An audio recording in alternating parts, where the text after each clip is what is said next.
for joining another episode of SellerSpeak. I'm Ankitha. I head the customer success team at SellerApp. While most of us think of Amazon as a search-driven product marketplace, but of late, industry experts have been noticing Amazon changing its strategy more towards browsing user behavior. So you can experience this in Amazon Live, Amazon influencer pages, product placement, advertisements, and the amount of emphasis Amazon puts on storefronts and brand registry. So Amazon now wants buyers to browse all over the website, searching for relevant, more innovative products that might be added to their carts later. So while a lot of the sellers are still stuck with search rankings, backing keywords, and Amazon PPC results, while we should be more focusing towards browsing, optimizing browsing behavior, and implementing strategies that will work better with browsing as well as search behavior. So we have Chris, who will walk us through the entire process and make sure that you have everything that you need to ensure that your brand isn't left behind and you can propel your Amazon business in 2020 towards success. So a little bit about Chris Rawlings, in case you haven't heard of him. Chris Rawlings has a very interesting background. Chris Rawlings started a successful Amazon business back in 2015 while backpacking across New Zealand on motorcycle, and he built a successful Amazon business. When he found out that the tech solutions that he implemented for his own business worked really well, he went on to build Amazon-centered softwares to help other Amazon sellers. So the project that he's currently working on is Sophie Society, which helps sellers with Amazon advertising, global expansion, promotions, and account management, and also brand visibility. He was brought up in an off-grid solar-powered home, and he got into cryptocurrency overall, which laid a very good foundation for him to become really successful in his Amazon business later on. So Chris, really happy to have you here. I'm happy to be here, Ankitha. This is awesome. It's very cool. Yeah. So do you want to just take us through your whole background and what got you into Amazon business? Yeah, sure. Yeah, first of all, let me just make a promise for people listening to this, just so they know what they're about to hear. Before I get into my background, which is the reason why I can make these predictions and observations about the Amazon Marketplace, what I will describe about the Amazon Marketplace is going to give you the ability to get a jump on the competition in your space and in all categories when it comes to Amazon for what the marketplace will be in 2021 and 2022 based on the trends and dynamics that are currently starting on the platform. So this is really, really important for brands that either are big now or expect to be big by 2021 and 2022, because all of these dynamics are gonna determine which big companies will make it. And I don't mean huge, but I do mean 7-figure and 8-figure businesses. Which ones of those will be able to thrive in 2021 and 2022 as this consolidation continues? So that's my big promise, is that if you expect to be a big business by then, I will give you the trends and the strategies right now during this call that will allow you to prepare for success in the future. Not what the marketplace is now, but what it will be then. So that's my promise for those of you that want to stick around and listen to this whole interview. So with all that being said, yeah, I'll give a little background on myself. Ankitha did an amazing job already, so I won't go too deep, but I'll focus on just the parts of my experience that allow me to make these observations and have the vision for what this marketplace is going to turn into. Like Ankitha said, I grew up in an off-grid solar home. So I lived a very alternative life. It was completely off-grid in the woods, no electricity lines going to it at all. This was in the 90s when solar was a science experiment when I was growing up there, not an industry. And then I ended up getting into the solar industry and running a solar startup called Solstice. And I saw that industry go from science experiment to early industry with a bunch of crazies and yahoos and cowboys, starting businesses in their garage, which is awesome, and all of that, to a mature industry in a period of 20 years. And I saw it from the very beginning all the way up until now, because I grew up in the industry. My dad was in the industry. I had a startup in the industry. And so I saw that market consolidate. And that really, having that experience of seeing like the smaller players get pushed out, the strategies get more complex, the dynamics between government and the industry change, and the larger players come in and just take over a lot of the space. Private equity and finance getting involved in the space that wasn't before when it was just experimentation.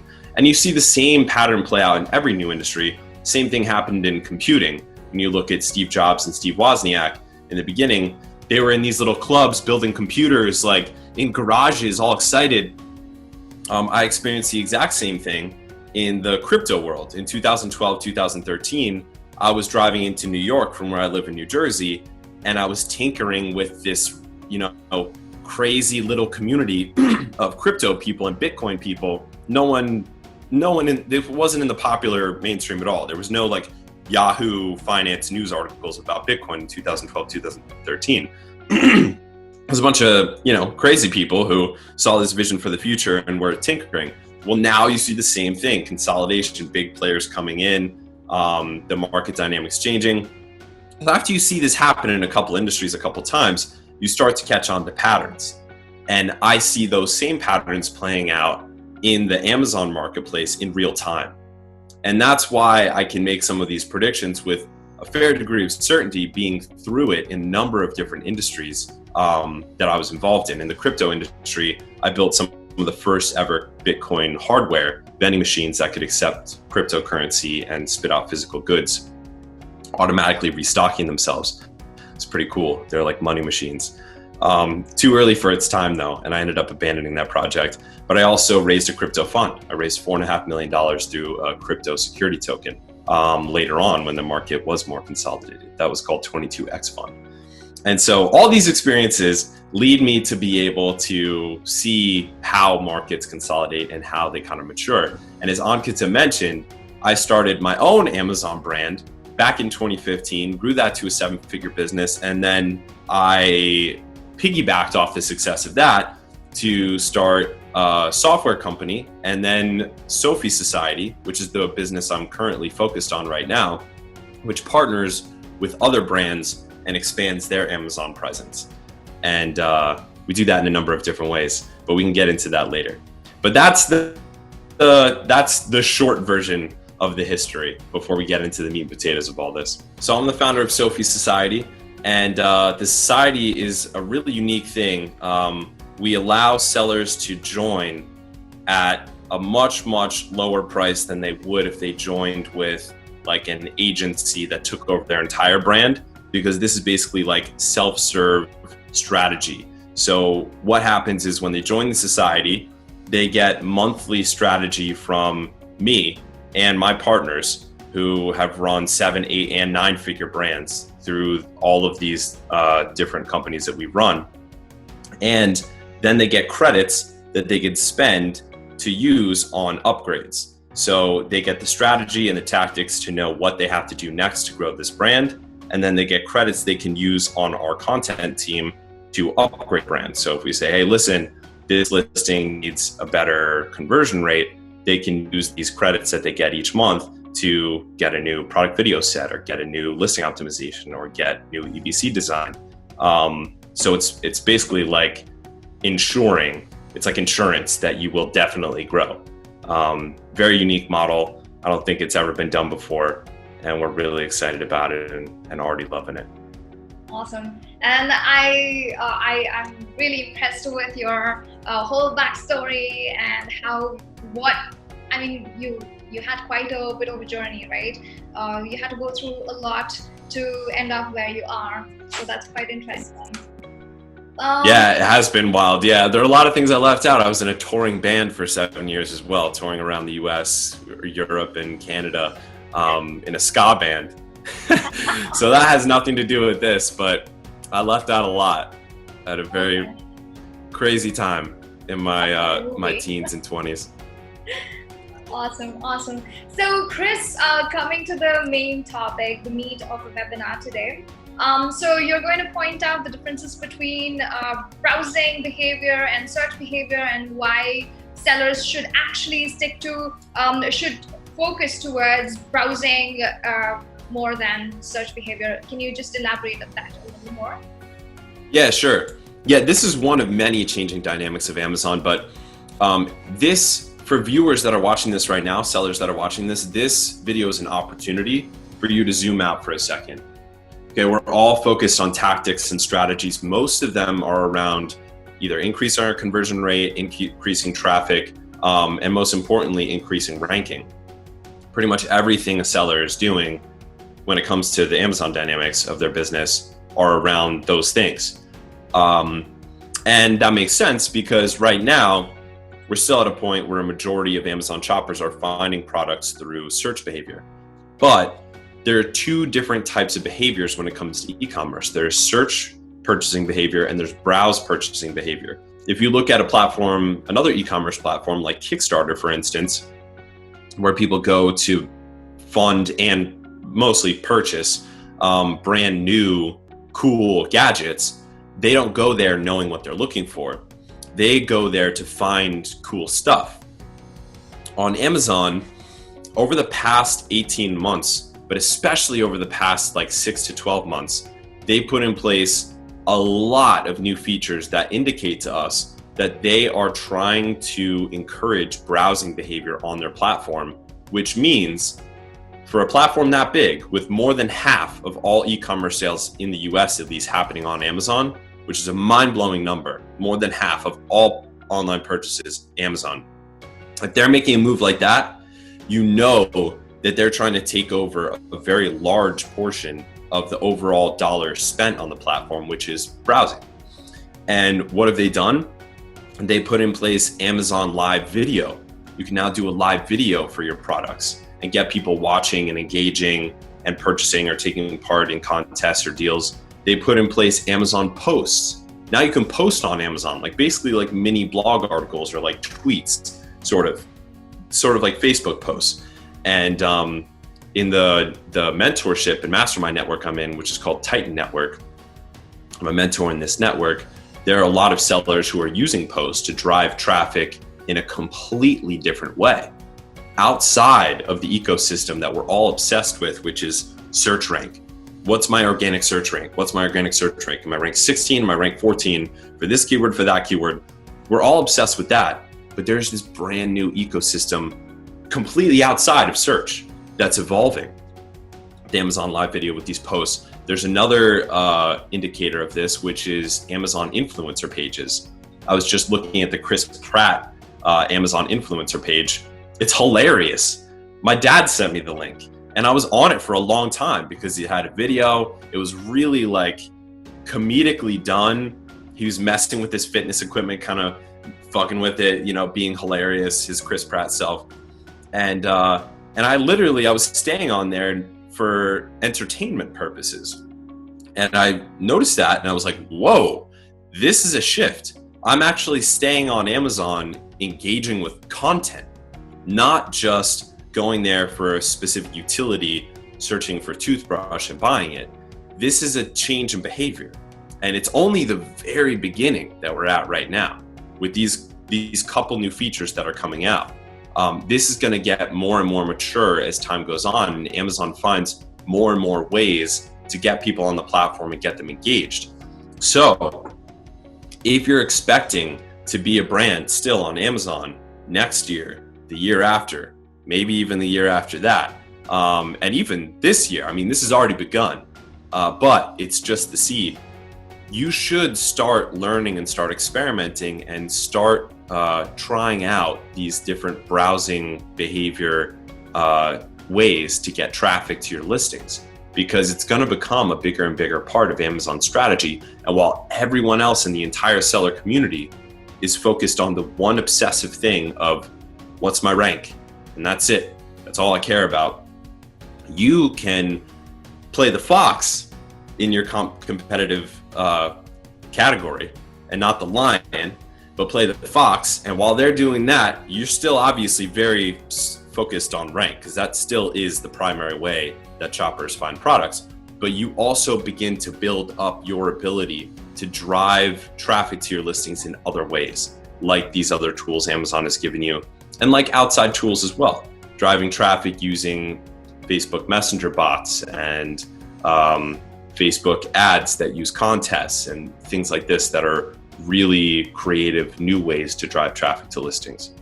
So I would say that's probably the most important thing for a seller who's looking to succeed on the marketplace in the future, is to make sure that they start the seed now, that they don't wait until it's already huge and that there's already been momentum from their competitors. They could be the first movers if they start experimenting now and get used to the platform.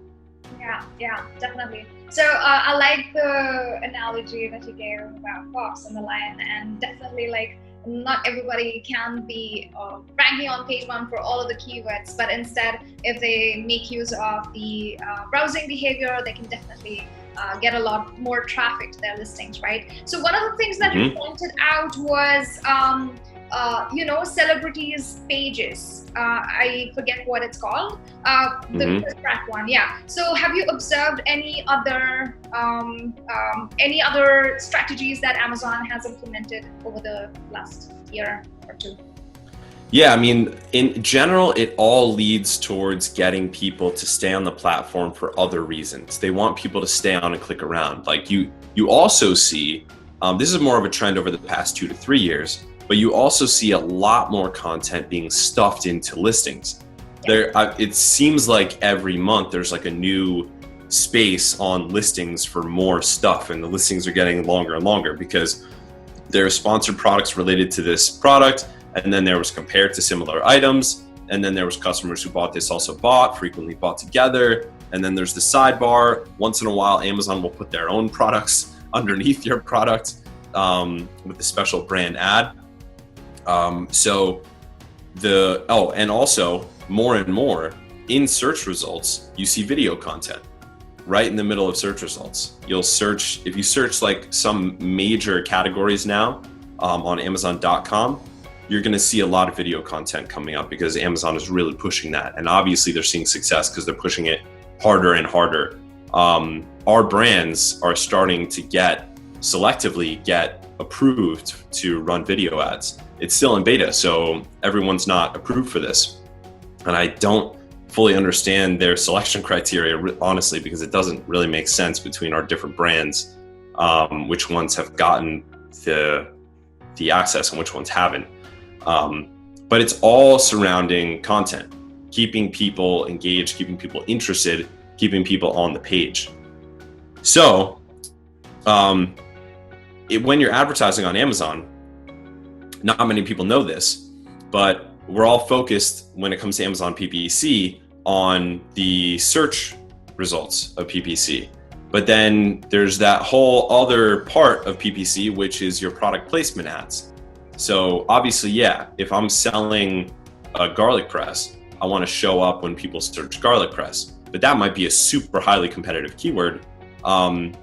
I might do better by doing product placement ads on other similar comparable products or complementary products, or even my other products.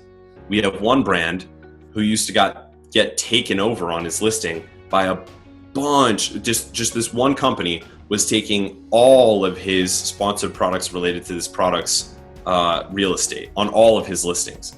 So any listing you went to, you saw like 10 of this other company's listings, and they were cheaper and they're very similar. So we had to take a defensive strategy there of getting back our own real estate. In general, what you want to do is have a strategy on Amazon where you are getting as much of the eyeball space as you possibly can. This is all strategies that have nothing to do with organic ranking, which is what you'll notice about this whole conversation. All of these strategies get you more eyeballs, get you more engagement without even the conversation of organic ranking, which is what 99% of sellers are obsessively focused on, completely ignoring all this other stuff. So I think that's the most important thing. And that's part of what's happening with the whole marketplace in general, is that it is consolidating, which means that back when I started my first brand in 2015, end of 2014, beginning of 2015, it was that cowboys and Indians, crazy Wild West attitude. You could just literally pull images from Alibaba, post them onto Amazon, order your products from Alibaba, put them right into FBA in the US. You could do a promotion for a single day, rank for a keyword permanently, and sell thousands of units a month by doing what I just said. Now you don't have a shot in hell if you do something like that. The strategies for ranking, for selling, and for success on Amazon are way more sophisticated now. And you need to have that sophisticated approach. Now, the bad news for that is that if you were looking to get rich quick, really easy for, 20 minutes a day, or something that's like you don't really pay attention to, that this is just not the place for that anymore. It doesn't work. But the good news is, if you are dedicated and you are able to implement these more sophisticated strategies and you have access to people who know them, like Ankitha, like myself, and you're in the right ecosystem now, I can tell you that, then you actually have a way better shot. The opportunity is actually way huger than it was before. Amazon did 70 billion in US marketplace revenue when I started in 2015. This year, it's 250 billion. So it's not going up in a line, it's going up in a curve. Meaning if you are able to get those sophisticated strategies, now you're in a way better position because the barrier to entry is higher. All of the people who will get rich quick will not be able to make it. So you'll have less competition in that domain. And the whole market is bigger. So this is actually the best time ever to get into this industry, if you're willing to do the work. Absolutely. Actually, some of the things that you said got my attention. So one of the things that you talked about was PPC, product placement. So, and another thing that you pointed out was also there are so many real estate in the product detail page that people can utilize. So how do you think people can place, how can they control where they're visible? If not for PPC, can they do this organically? How can they go about this? Yeah, there are ways to do it besides PPC.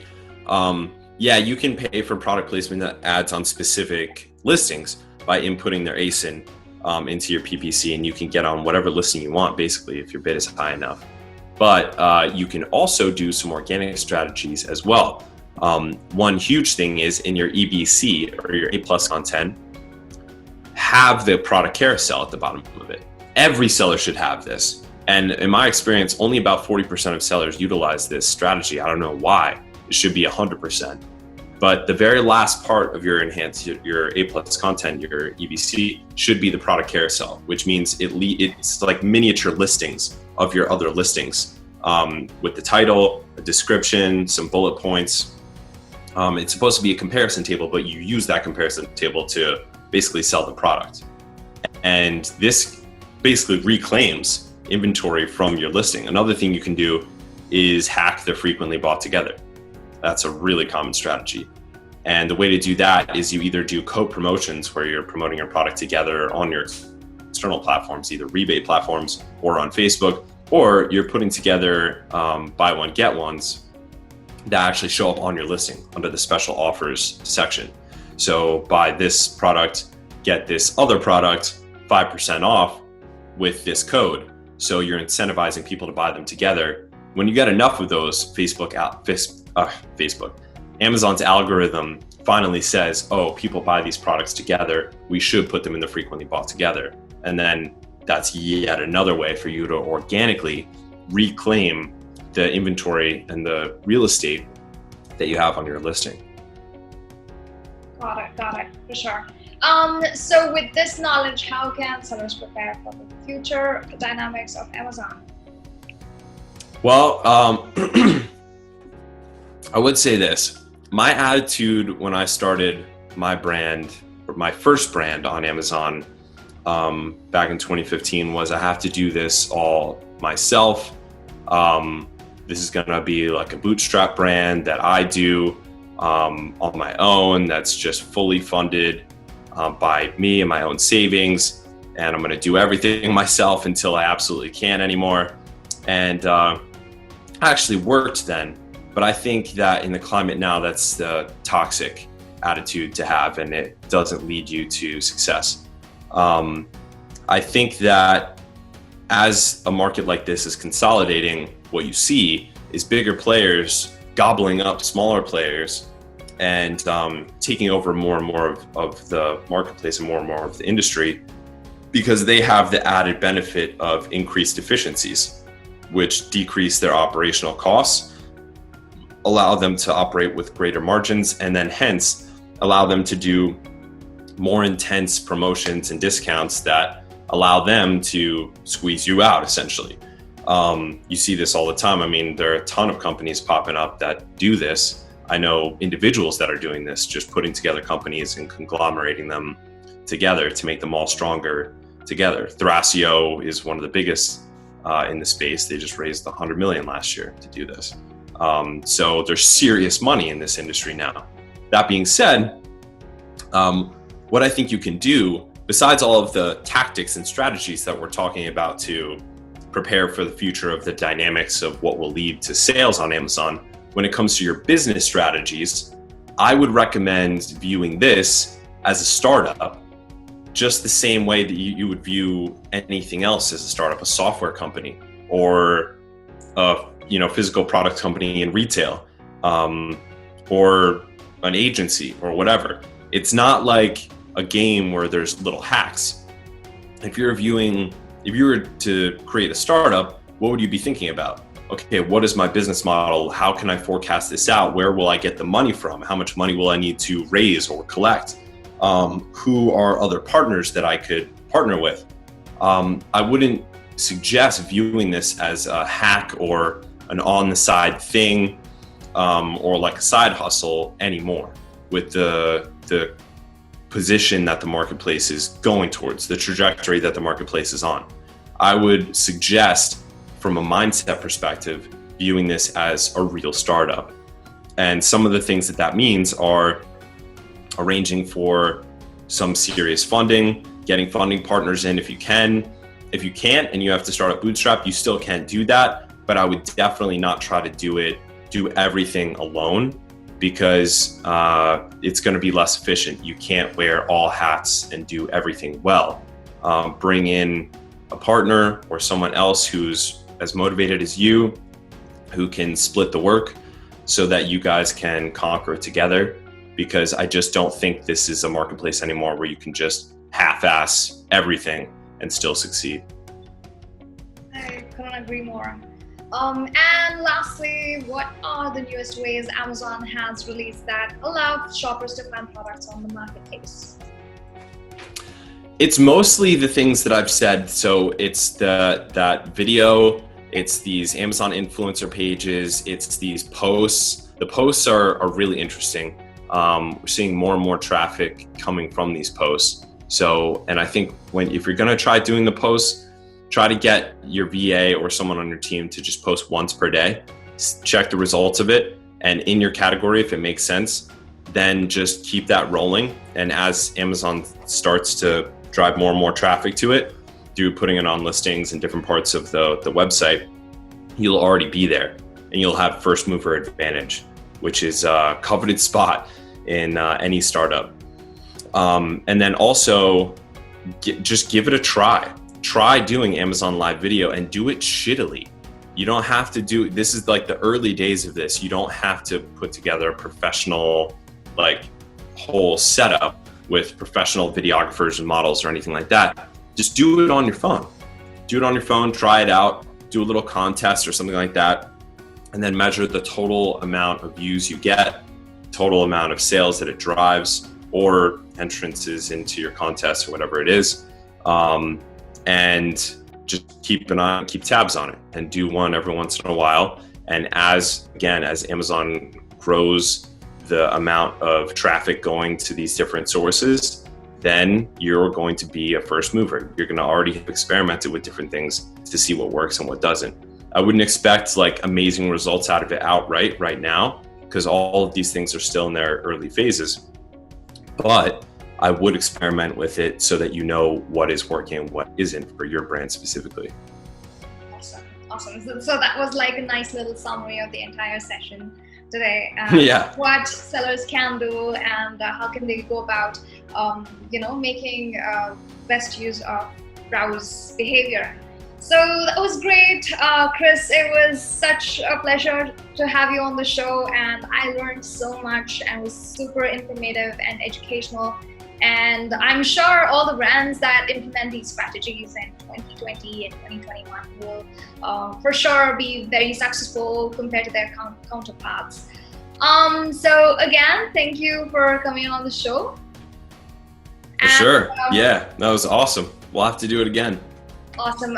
So if you want to share your contact details, we'll put it in the description below, and we'll also add a little bit about Sophie Society so that people can have a look at it. So for those of you who watched this video, thank you so much for watching. If you like this video, do give us a thumbs up and subscribe to our channel, and do share it with your friends so that everybody can succeed. And I will see you again soon with another SellerSpeak video with another amazing speaker very soon. So until then, take care and happy selling.